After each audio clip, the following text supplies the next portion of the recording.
Welcome everybody. Welcome to the Lighthouse. Just one quick announcement for those it can. There are some people that are sensitive to the mask issue here. So if you can wear a mask, we would appreciate it. It's not mandatory, but it is something that should try to give respect to the people that are more concerned about it. So just trying to get out there. We're going to go over tonight's generous sponsors. Leah Cohen in memory of Yosef ben Zachariah Zichrono Livracha. Anonymous for the Fua of Zalman Eliezer ben Chana, Moshe Chaim Tovi ben Chana, and Leah bat Rivka. Anonymous in honor of Ezra ben Victoria, Mario Lichtenstein Rafua of Ora bat Ida, Moshe Lipa ben Esther, and Yerachmiel Daniel ben Tova Basha. And tonight's classes will Nishma Carmela bat Masuda Zichrono Livracha, will Nishma Devorah Fega bat Shmuel, Menachem Mendel ben Elkan Zichrono Livracha, and Hashem should give complete healing to all who those who need it. Thank you guys. Amen, amen, amen. Welcome guys, welcome to tonight's class.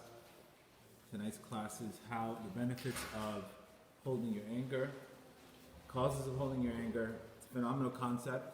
There's a tremendous amount of benefits and tremendous amount, unfortunately, the other way too, with anger in Judaism. And Rav Nachman really speaks a lot about that. We're going to talk about what makes us angry, how to fix it, what we could do daily to fix it. And it's a big deal to talk about. The Torah clearly says that if a person loses his anger constantly, of course everybody loses his anger once in a while, but when it becomes chronic and all that, you could lose your wisdom, you could lose your wealth, you could lose your name, and unfortunately you could lose your family. So it's a very strong message on anger. And today we definitely want to get to the root of it and see how we can definitely work on it. Specifically why we chose this topic this week was the topic of, because the energy of the week is Gevurah. Gevurah represents the left in Kabbalah, represents the left side. The left side represents strength, discipline, anger. The right side represents chesed, the opposite. So you can see this week, starting probably yesterday, the energy is a little tough. Whether you're Moroccan or not, you feel the energy. And the energy, you could see, there's like a different energy in the air.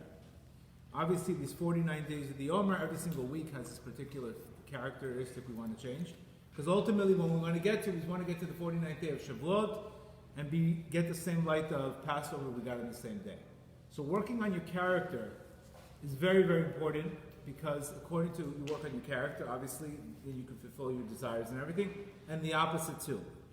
We speak many times, and sometimes, obviously, we're in a bad mood, and our mood, unfortunately, if we don't work on it, becomes our personality. So we want to prevent, when somebody says you're an angry person, he's just an angry individual, that means he never worked on it. His mood became his personality. And this is where, if you're not something you're not aware, you can't fix something you're not aware. So what are the causes? What are some of the benefits? Rav Nachman says one of the Torahs that really changed my life. And he says, we have to understand the way Kabbalistically money comes. Money comes from the north, it comes from gold, and comes from the left. Rav Nachman says when the Satan sees a flow of blessing is going to come upon a person, not just, remember, when we're talking about blessing, it could be a possible soulmate, it could be a blessing, it could be a job, it doesn't have to be specifically money. When we're referring to the word shef, we're referring to opportunities, spiritual abundant. Coming down to a person so that he might have money, he descends for him to get angry. So we could say, well, why would God make me get angry? Because ultimately in life, Hashem has to create a Yetzer Hara, and the Yetzer Hara, you have to get rewarded for what you get.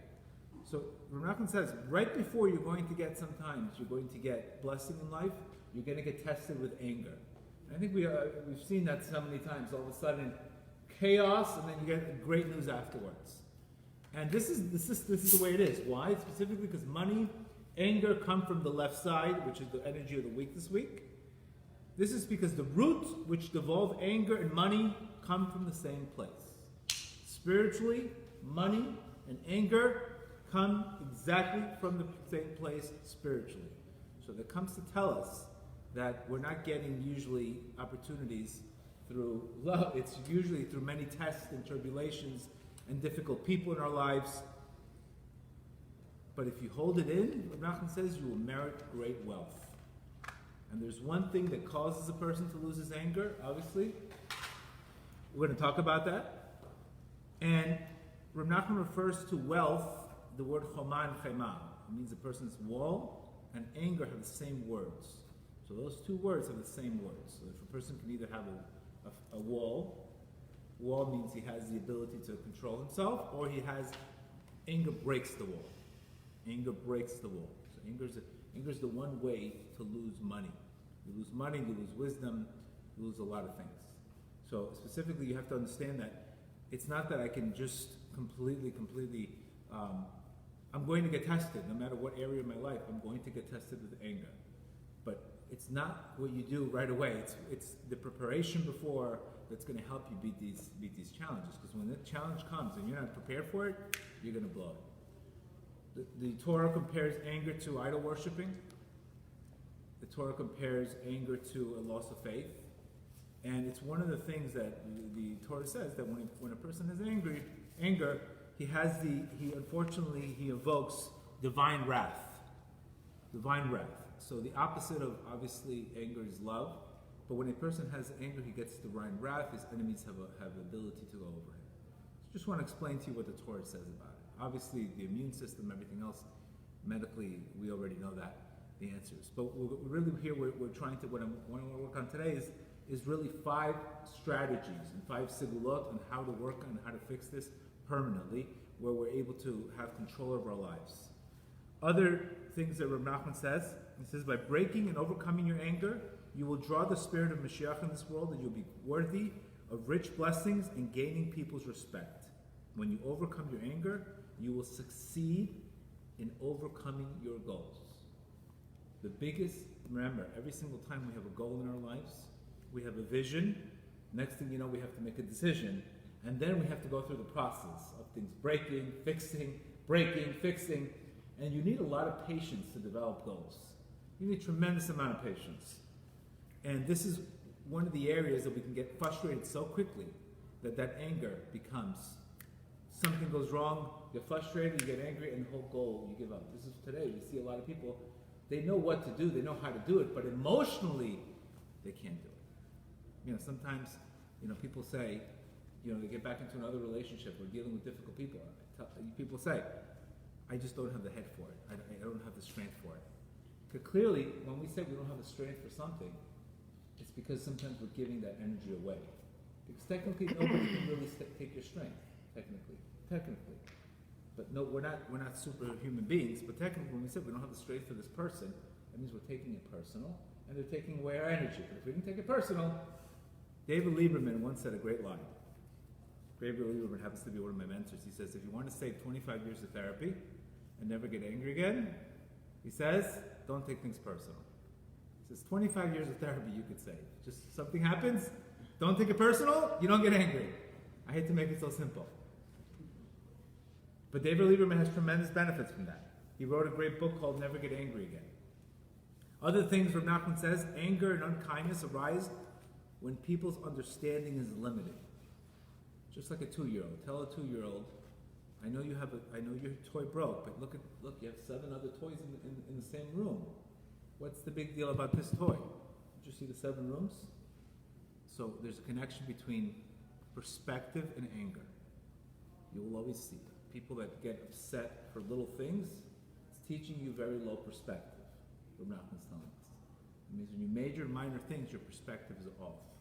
Teaching us that we need to work on our perspective. Our perspective is completely off. The deeper their understanding, the more their anger disappears. So now we speak about the consciousness that how to really be saved ultimately from constant and chronic anger is to elevate your consciousness. Because if you're living in that consciousness, you're going to eventually fail. I came up with more or less a formula that I've seen across the board that's pretty much works. So the number one thing is fear. Fear, when a person has fear, it makes him want to control things. The more you try to control things, the more angry you're going to be. Correct? The more angry you're going to be, the more depressed you're going to be. Correct? Anger leads to depression. And depression leads to isolation, escape, etc. So remember, fear leads to Control. As you see, when people have a lot of fear, they want to control things. You could see, sometimes when a person has fear of somebody cheating on them, what are they going to do? Or a partner cheating on them? Control the person. They're going to control the person out of fear. Nobody else in a healthy relationship would want to control another person. They would give you space. A healthy relationship would say, I'm an individual, you're an individual, I'm going to give you space. But how come we have so many controlling people in our lives? And it's a big deal. You hear this all the time. My boyfriend's a control freak, he's so control. It's a consequence. Why would you want to control another person? Are you Paro? I thought we got out of Egypt. But the sense of control is not a healthy sign. Obviously, when I want to control something, it's teaching me that I'm holding on to too much fear. You understand? Governments love to control people, obviously by putting fear in them, hypnotizing them, etc. It's a fear thing. And then what happens when we lose control? You get angry. So the minute you lose control, you get angry. That's why you yell at chairs when you trip on them. You say, stupid chair. Chair didn't do anything to you. You hit a car. The stupid car was in the way. The car was parked. You understand? But the fact that your child doesn't listen to you, you scream at that. You understand? Anytime in your life where you're going to see you lose control, it's going to trigger anger. You understand? So the more fear I have, the more I want to control, guaranteed it's going to lead to anger. You understand? It's not possible for a person that wants to control everything, such as a perfectionist. Perfectionist is very into making sure everything's perfect. Are perfectionists happy? No! Because one little thing goes the wrong way, the day's ruined. So ultimately, what does a perfectionist do? Control. They're rooted in things have to be perfect, controlled, etc. Understand? Which is rooted in what? Fear of not being good enough. So you can see the pattern. See the pattern here. You lose control, we get angry. You lose control, we get angry. You lose control, we get angry. And then obviously when you get angry and you don't know how to deal with it, here comes the depression. After depression comes isolation, etc. So that's the pattern. Okay? That's the one way. Or you could take another term, which is trust. When a person trusts, what does he do? It's going to take action. Right? We know fear is very rooted in procrastination. Have to look good, has to be perfect. People who have fear, they either look for perfection or they look for procrastination because of the image that they want to put in the world. So what's the opposite? Making a choice, making a decision. In order to make a decision, you have to trust. Correct? When I trust, I make a decision. So the more trust you have, the more likely you're going to make a decision. Once you make decisions, it's going to lead to growth.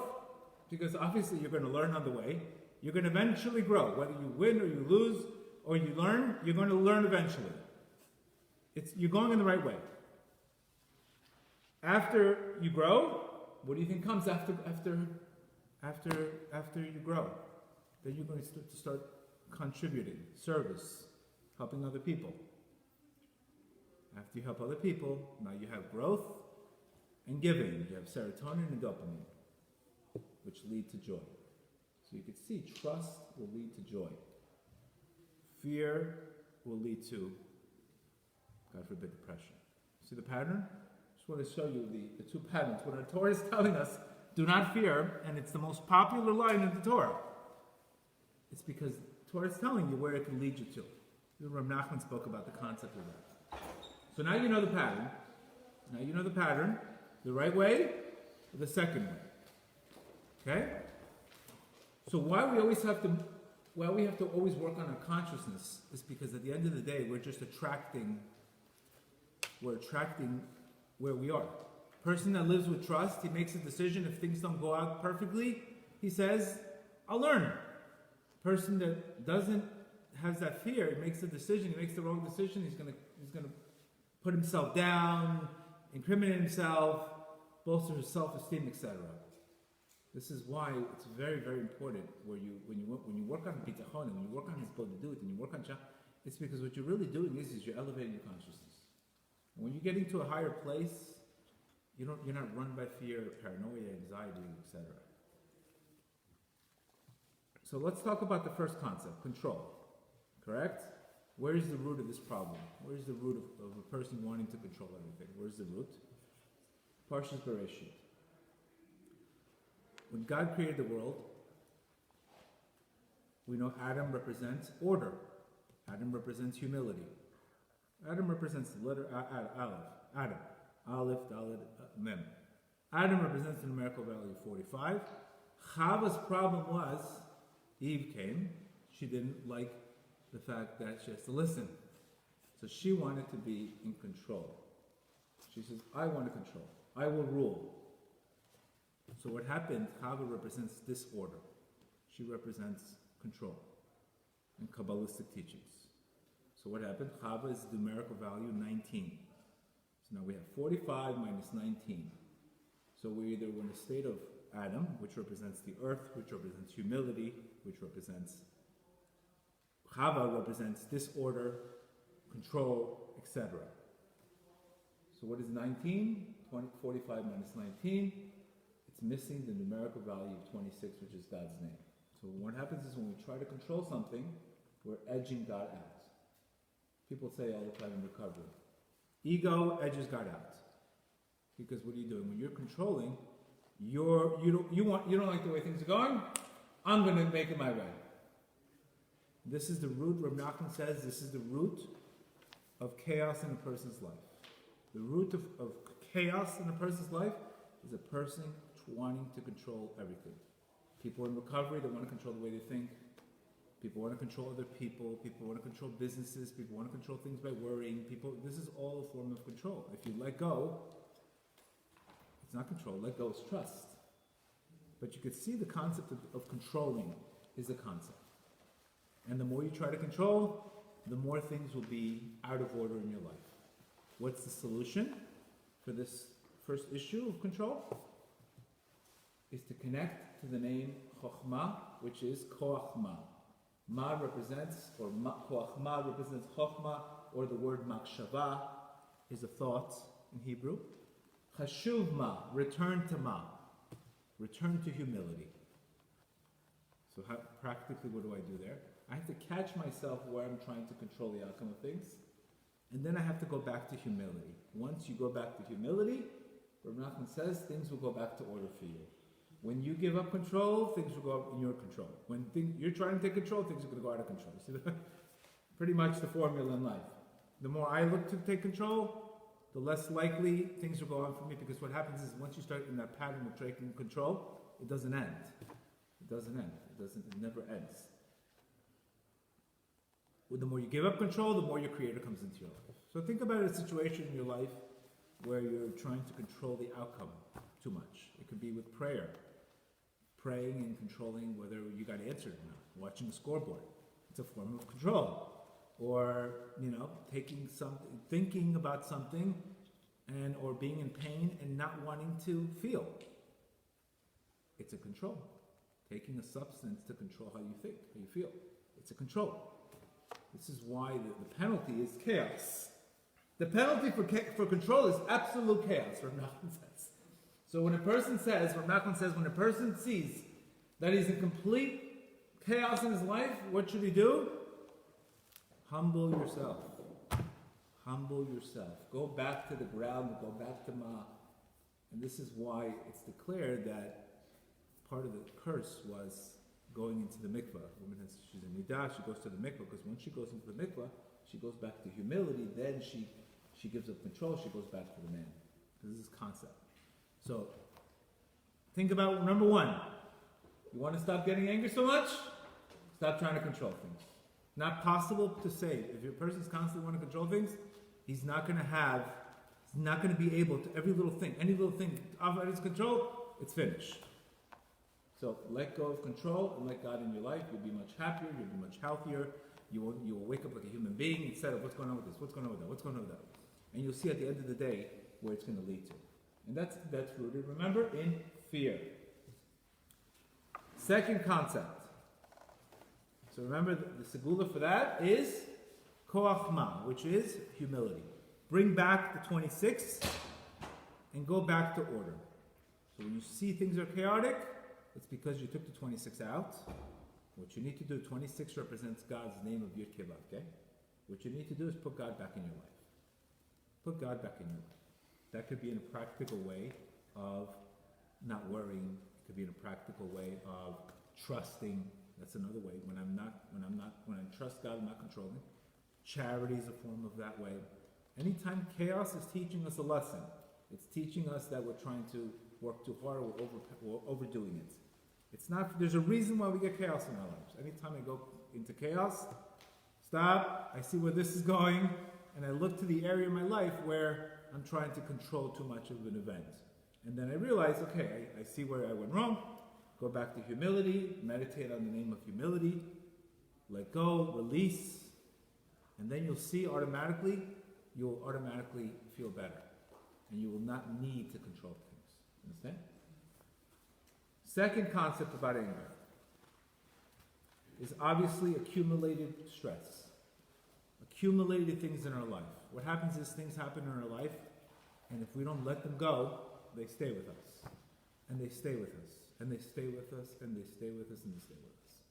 So what happens is, the world is teaching you exactly what you're holding. So if something sets you off in another person, it's because you're holding that same thing inside. Understand? Whatever I'm holding inside, I'm just set off by other people. People say the world is stressed. The world is making me stressed. No, I'm stressed inside. The world is just triggering me. There's a big difference. This person is not stressful. I'm stressed, and this person is just triggering me how I feel. See, it's an unbelievable concept. You know why it's so important about this concept? Because you don't become a victim. You recognize it's you're holding the things in. Because we know when we're not holding things in, we don't get triggered the same way. But when we're holding accumulation of things, what happens? We get just triggered by people, and we say, they made me angry. So it's not possible, again, it's not possible to holding so much things and building that resentment and building all those situations in our lives and never letting go. You know, a person that, got, unfortunately, his partner, something happened with his partner, or he feels resentment towards his creator. That resentment, if that's not let go, and you let it go, then all of a sudden, you're going to get triggered, and you're going to get angry very easily. Guy's getting angry at a guy put the wrong mocha venti, put a cappuccino instead of a venti, a latte. I don't know what the heck the name is. If you're getting knocked out by a venti cappuccino at 9:30 in the morning, you need a lot of his bodhidut. It's teaching us. If I'm getting what it's teaching me in my life, is how quickly I'm getting triggered in anger. It's teaching me how much work I need to do. Understand? The guy that gets triggered very easily, that guy has a lot of built up reservoir. Built up. Come to my detox one day, and you'll see what I'm talking about. If the muffins are not the right chocolate chip, like this. It doesn't take much. Perspective is very low when you're holding that much pressure. And you'll just see pressure cookers go off. Because what happens? Now we have to feel. Before we didn't have to feel. Now we have to feel. And what do you think I'm going to do when I have to feel now? Boom. It's there. That energy's there. All it takes is a couple things to go. Money things. Coca-Cola. Not crazy things that you figure. Because people are in a lot of pain and they don't let go. This is exactly what we're supposed to do every single morning. Is have, like we say all the time, you need a ritual to let go. Let go. Let go. Somebody insulted you, let it go. This happened, let it go, let it go. But the more we carry these things, the more we don't let go, the easier we become triggered in anger. The less opportunities come to us. Understand?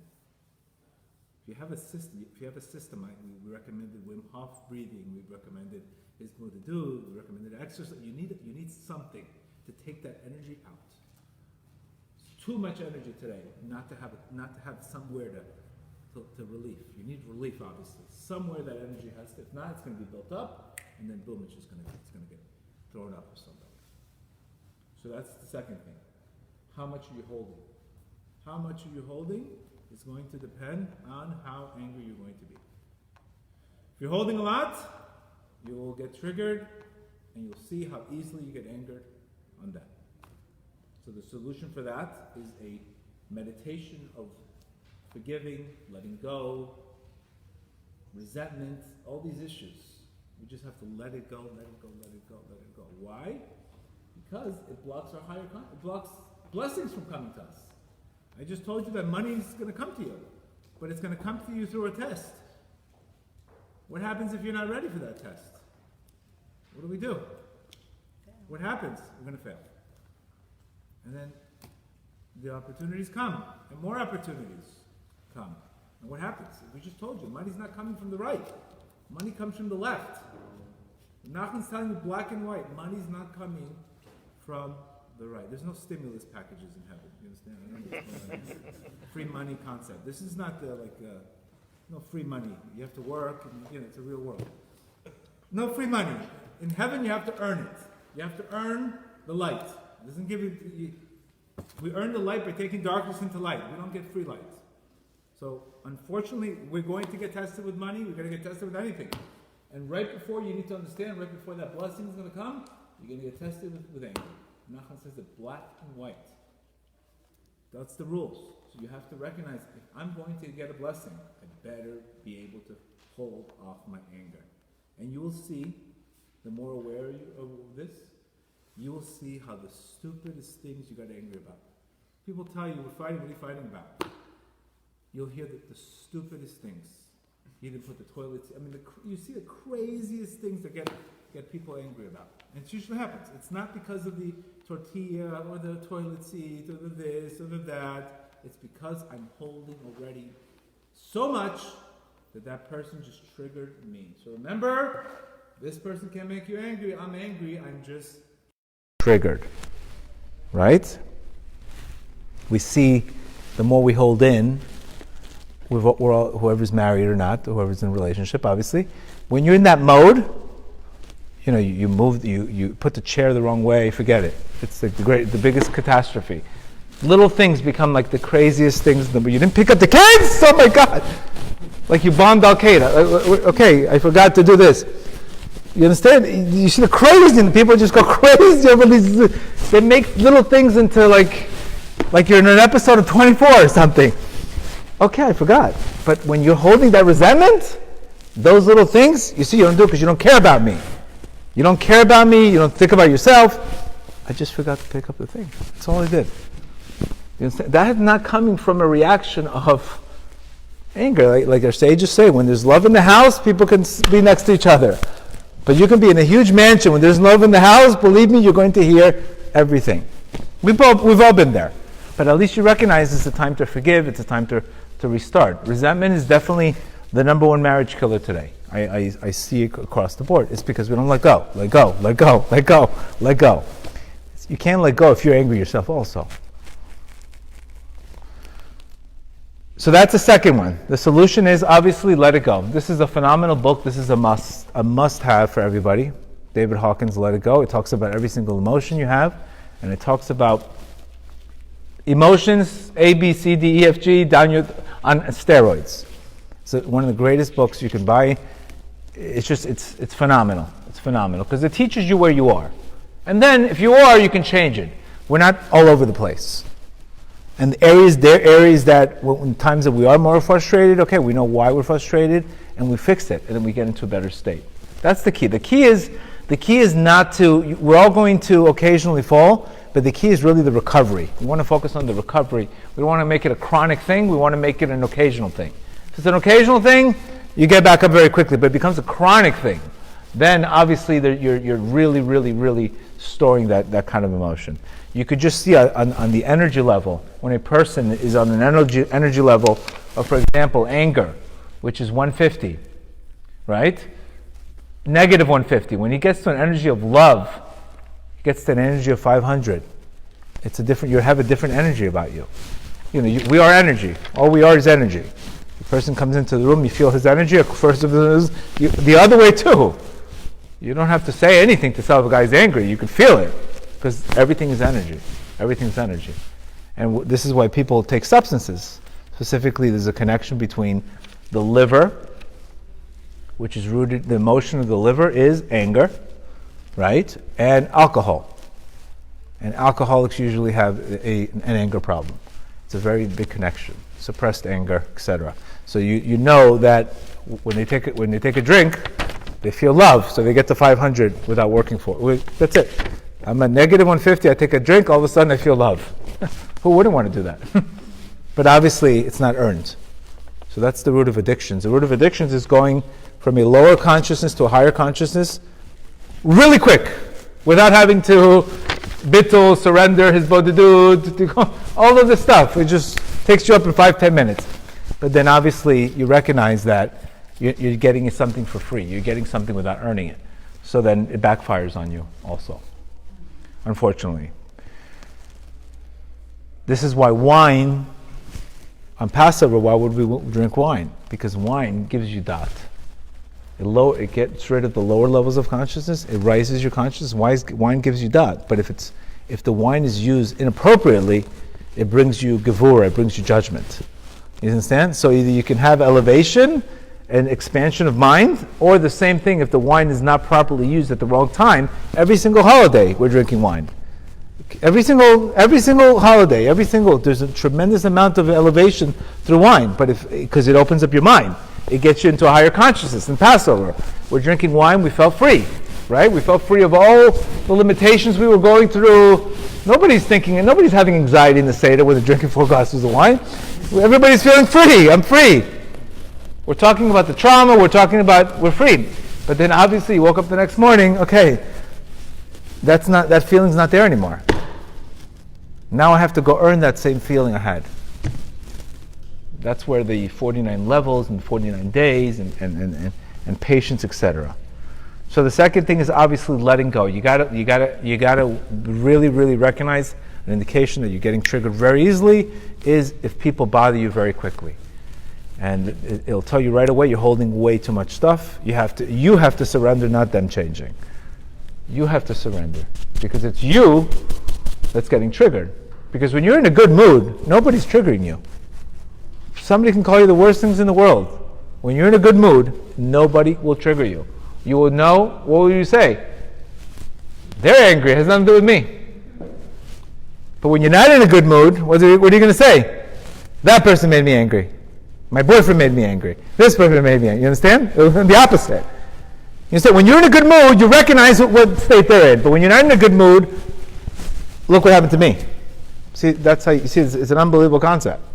So when you stop blaming people, you know you're feeling better. You've done work. When you're blaming people, that means you're holding the same thing. That's an indication. Blame is an indication of, remember, that somebody else, you're holding a lot of stuff. Because you would never blame somebody in a million years if you know it's got nothing to do with you, how somebody treats you. Very important concept. And you could check yourself. Because when we're frustrated, what do? This guy's fault, it's that guy's fault, that guy's fault. Understand? We don't want to take responsibility. We want to just blame somebody because it's easy. But we don't take responsibility and we don't recognize what we're fixing. This is exactly why the Baal Shem Tov tells us that whatever something you see in something, somebody you don't like, and they upset you, it's because you're holding it in exactly. You're holding in, they're just knocking exactly what they're holding. So that's the second thing. 3, expectations. Expectations. That's another major cause of anger today, is expectations. Frustrations, we're walking around with this expectations. We have a lot of expectations, and expectations that are not being felt, unfortunately, they turn into resentment. How do you fix that? Walk around with appreciation. I know it sounds a little corny. Okay, appreciate instead of expect. I understand. I get it. But the same concept again. When I'm feeling good about myself, I don't need 100 desires. You understand? When I'm in a good state, I don't need 3 cheesecakes to not make me think anymore. I'm already in a good height. But when I'm not feeling good, walking around with expectations. So expectations turn into resentment. This is why our sages say, when a person prays and he's waiting for his prayer to be answered, it's going to it's not going to work, but it's going to turn outwards. He's going to have long-hearted. He's going to be emotionally very, very heavy. This is how we know when we have prayer, anything you do where it becomes heavy, it's because you've had an expectation there. that's not being fulfilled. So obviously our expectations, we have to turn them into appreciation. And I'll tell you something. It's funny how when you're in a great state and you're in a grateful state, things just come to you without even working for it. It just comes to you. You don't know what happened to me. I got this. Because when you're in a higher state, you attract better things. You attract better people. Isn't that amazing? So really, you don't have to do much. You don't have to expect anything. You just have to put yourself in a position to receive. You're attracting. You're a magnet. What do you want to attract? And you'll attract it. And the same thing, unfortunately, the other way too. So expectations is one way to attract, obviously, because remember, when you wake up with too much expectations, you're showing heaven that there's a lack. That there's a lack. You understand? You're waking up with a lack. It's not happy, it's not joy, it's lack. When I'm waking up with lack, I'm waking up with discontent. You understand? So that eventually becomes a pattern of patterns. So what you have to do is you have to walk around feeling abundant. I had a class today on trust, how I gave 7 to 8 sources, how even our sages expect us to celebrate in advance. You have a situation, something you want in your life, celebrate in advance. Celebrate in advance. Why? Because I want to show heaven. I don't want to show heaven my vision board. I want to show heaven my gratitude board. And if I show heaven all my gratitude, what's going to happen? I'm showing abundance. More things are going to come that are good for me. But when I'm working on lack, walking around too much expectations, eventually I'm going to get disappointed. That's number 3. Turn expectations into appreciation. Number 1. Number 3. Number 4, perspective. Like we said before. When we get angry very quickly, it's because our perspective is shattered. Like we told the 2-year-old. Tell the 2-year-old, stop crying. Don't you see what you have? Don't you see a house? Are you paying a mortgage? Tell your 3-year-old daughter, are you paying a mortgage? Did you pay your car payment today? Did you have the insurance? Did you pay? You're just living for free and eating and sleeping. Tell the 3-year-old that she should be happy. But the 3-year-old's perspective is, Believe me, I have 2 3.5s and a 2.5. Something doesn't go their way, that's it, it's finished. It's finished, that's it. If it doesn't go their way, scream. But there's a lot of big babies out there, aren't there? There's a lot of big babies out there. Correct? Big babies. Something doesn't go your way, scream just like a baby. And the difference is the child's perspective is you can't really tell, baby, this is a 2-year-old, 3-year-old brain. What do they know about, okay, think about it, respond, don't react. It's a baby. But unfortunately you have to tell it to adults also. They haven't really fixed that. So how quickly we get, sometimes if we get that constant upset very quickly. Its perspective is off. Unfortunately, sometimes we hear bad news, sometimes our perspective changes. Oh, thank God I'm healthy. Thank God of this. You could see, why do all of a sudden, imagine a guy, all of a sudden, he's driving on the road, he almost gets into a car accident, he gets saved by the grace of God. Does he throw a party celebrating it? Is he throwing a gratitude party? Oh, thank God, he missed. But if this same guy would have gone into the car accident, broke his foot, broke his leg, etc., and he got healed 3 months later, this guy's praising God and throwing a big party. How come? Does that make any sense to you?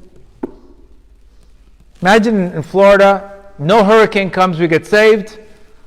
People just forget about it. Quickly, didn't come, thank God. But when it comes and the thing breaks and the whole place is in chaos, and people are lucky just to get water, thank God I got water. And nothing happened to your house, you have water, you have air conditioning, you have everything, nothing happened. But this time, because your perspective changed. See the difference? This guy with the car accident, his perspective changed. Like, I'm lucky, I'm alive. I'm lucky, I'm saved. The other guy says, it doesn't make sense. One guy didn't go through any headache, no problems, nothing. He should be celebrating 10 times more. No? Because we have a perspective that everything's owed to us. Everything's owed to me. We walk around with entitlement, and we believe it's a human condition. It's a human condition. This is why our sages constantly tell us, thank Hashem, thank Hashem. Why is they telling you thank Hashem all the time? Why? Because you could see how easily we forget. How come the guy with the car accident is throwing a huge party? Nothing happened to him. He should have thrown double the party. But he just forgets because nothing happened. His perspective changed. Once he got into the car accident, his perspective changed completely. So it teaches us that if we don't have a form of gratitude, our perspective just quickly. And we see it in ourselves. We have to just become aware. I think the Torah and our Creator he's not asking you for perfection, but He's asking you to become aware of what you're thinking. Be aware. Don't be an ungrateful person walking around. Everything's owed to you. This is not, one thing goes wrong, you throw a fit. I mean, He's asking you to really look into your life and show gratitude. And this is why studies are showing that people that are grateful, they're 25% happier. Because it's the first thing they focus on in the morning. It's not an easy thing. Reb Nachman said that happiness, joy, is the hardest thing to achieve. The hardest thing. It's the hardest thing to achieve. Why? Because you have a Yetzer Hara. You have an ego, you have a Yetzer Hara, and you're constantly triggered all day long. And you have to fight for what you want. It's not, I don't say joy comes to you. You have to fight for joy. By being aware, by noticing, by having good rituals, it's not coming to you. But you can clearly see perspective has to be widened. If the perspective is widened, gratitude flows. Perspective is shortened, anger begins. And the Yetzer Hara, the ego, it does one thing: locks your perspective. How many times did we go through a challenge and we said, wow, if it wasn't for this challenge, I would be so much better. But at the time of the challenge, you were completely blind to it, weren't you? Yeah, you were like, what's going on here? Because at that time you weren't in a mode to receive this light. So you had to go through troubles. This is why we suffer too. Another reason why we suffer is so we can relate to other people. We can join them in their suffering. Because otherwise you would not know what your friend feels like if you don't have a problem. Doesn't mean you're lesser. You have to suffer sometimes in life. So you can relate to people. Otherwise you'd be, I don't know what you're talking about. How could you be in pain? You have to know what they're in pain. I know why you're in pain. I've been there. It makes you a better person. So that's the positive side to suffering. You change your suffering, changes your perspective. You know, people that go through a divorce. I went through a divorce. They go through a second marriage, they know. Become a giver, drop the expectation. It's not easy. They have a certain perspective that Cinderella's Louboutins are not going to show up on the door every minute. I mean, they know reality comes, there's a package, and I have to really choose what's going to go. But they know, believe me. When you've been divorced, it really, really makes you check your perspective. You're less judgmental. You're less likely to judge people. It humbles you. It humbles the you-know-what out of you. Because you know what it is. You know that there's no, postcard happy, perfect marriage. You know, you've been through hell, so you can relate to it. You can relate to it, unfortunately. So that's remember the advantages of pain and remember the advantages of suffering. There's not all negative. You get a new perspective. Rabbi Nachman says, how do you know you came out of a challenge the right way or not? Is if you come out of it, you have a different perspective.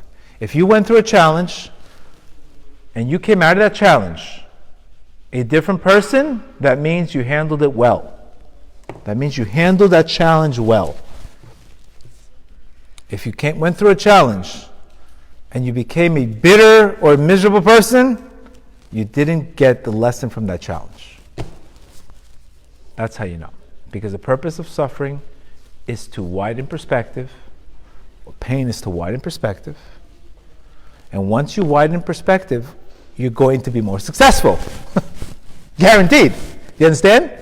The whole point is that the pain and the suffering enlarges my vessel, so all of a sudden I'm more realistic. Person that goes through a divorce, they go through a second marriage, they know what went wrong, they know what didn't run wrong. They know not to be a nitpicket over every little thing. They know to let things go. You understand? So they're going to have a better chance of having, if they handle that situation well, a much better marriage because they're already raw. They're already raw. They've already been there. They have callus on their hands. But if you don't learn the message, then suffering was not well for you. It didn't go well for you. That's the number one challenge. Every single challenge that your Creator gives you is ultimately to widen your perspective. This is exactly why, if anybody prays Amidah, whoever prays Amidah, before we even talk about give me health, give me money, give me anything, give me dot. Because I don't have dots. Imagine giving a guy with no dot money. No, he's going to lose it. Give a multi-billionaire $10 million, he knows how to invest it. Give a guy who's never had $10 million, he's going to lose it. Very simple. Because one guy knows what he's doing. Another guy is, oh my God, $10 million, he's going to spend it in one day, he's going to go crazy and he's going to lose it. Because he has no dot. You understand? So let's take a different view of suffering and situations. We have to look at that as any challenge you're going through. It's to widen your perspective, to give you a bigger vessel, which ultimately will lead you to more success. It's the famous formula in life, right? Failure gives you experience, and experience gives you success. This is the pattern. The vessel has to break. Once the vessel breaks, a new one is built, and that new one is bigger than the one that was previously had. And this is where you need the big emunah word. The more emunah you have, the less likely you're going to get angry, because you're going to know that this is a process. You'll even thank Hashem for it. You'll even thank Hashem for your divorce. You'll even thank Hashem for the headache. You'll even thank Him. Because if you recognize what a different perspective is, it's everything. My perspective is everything. My perspective is everything. But if I have that same perspective, if I went through the challenge and I walk around with the same exact perspective, I did not learn from the challenge. The challenge did nothing for me. Why? Because I didn't see it happening for me. I became a victim to that challenge. And it's a litmus test. This is exactly how you know. This is why today we pray that our children become resilient. Resilience is the new word for faith. That's the new word for faith. Because you're going to have tremendous amount of resilience today. Reb Nachman says, if you're not strong today, back then he said it, before all the governors and all that, you're not going to make it. He says the only way a person can hold on to his faith is he has to have holy boldness. He has to be like a spiritual animal, like tremendously empowering, constantly empowering yourself. Not intelligence, tremendous strength you need to make it. Because your intelligence will not take you that far. Your faith will. Your religion sometimes won't take you that far, but your emunah will. I know a lot of people, very religious, but no faith. You understand? They're missing the batteries in the car. Many religious people. Doesn't mean you need to work on faith. This is exactly what the message. So that's another thing. The ability to have faith in a challenge, knowing that after every challenge, I get a new perspective. When I get a new perspective, then all of a sudden, I know what to do. That ultimately gives me a bigger vessel. I don't get angry, I start loving. I love the process. That's how you know you're growing. So remember, let's recap. Number one, give up control. The only reason why you're controlling so much is because you're living on fear. It's the only reason why you would want to control. Otherwise, you would say, God's in control.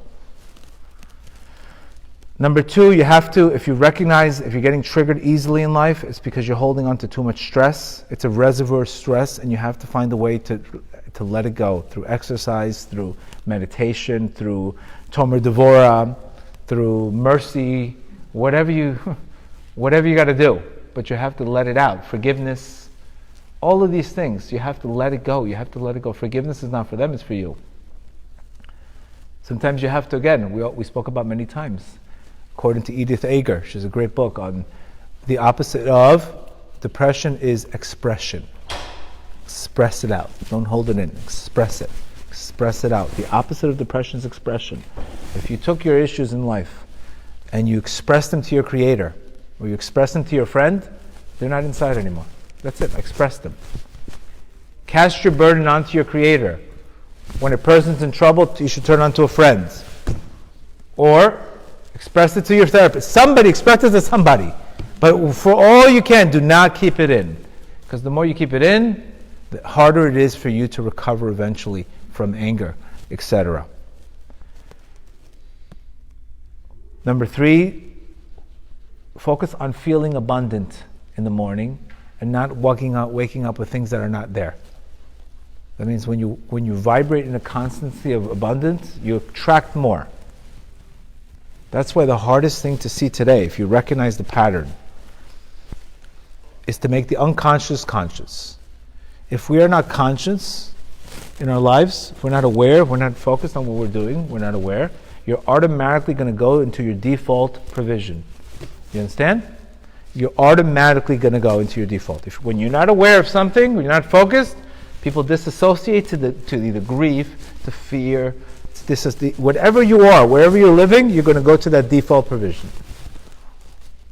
And then we grab the phone, we check out, and we constantly further. So what we have to do is we have to be aware. So that's why meditation is so great, prayer is so great, breathing is so great. All of these things take you out of this, make that mesh between the subconscious and the conscious. And then change really begins. Number 4, perspective. Widen your perspective. Very important. Widen your perspective. When you have a wide perspective, you become more humble. And you become more humble, you become more happy. Low perspective, what happens?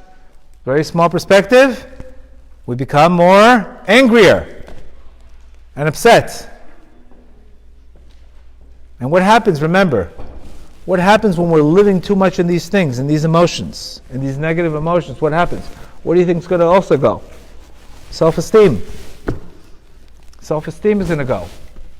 You understand? Because if I feel I can't control how I think, I can't wake up in the morning and have any control of my day, it's very, very tough to live like that. You won't even try it. So this is why when you increase that, self-esteem goes with it. And the last is patience and emunah. Recognizing that I'm going to go through tests and all that, I have to have the patience. This is exactly what Moshe Rabbeinu, he wanted to get it to Eretz Yisrael because he wanted to get to the concept of patience. He knew that Moshe Rabbeinu has, remember, think about what happened with Moshe Rabbeinu. He was so frustrated with them when they asked him, what are we going to drink? You fools, you rebels! And he lost Eretz Yisrael for that one line. Now you think if Moshe Rabbeinu was in a good, he would have lost his anger so quickly? He was frustrated with them. Built up frustrated, complaining about the melons, complaining about this, complaining about so much frustration that triggered all. But when you can control your anger, you're going to merit, like Reb Nachman says, you're going to merit to succeed in bringing people, helping people. You're going to merit wealth. You're going to merit deep understanding. You're going to merit wisdom. You're going to merit happiness, joy. There's tremendous advantages of these four exercises. So may Hashem help us all that we should cool off specifically this week, figure out what works for you, and really work on it. And believe me, anger is something I really work on, and I go very deep into it to try to help as many people. And I think it definitely can help us all. All right, guys? Have a great day. Any questions?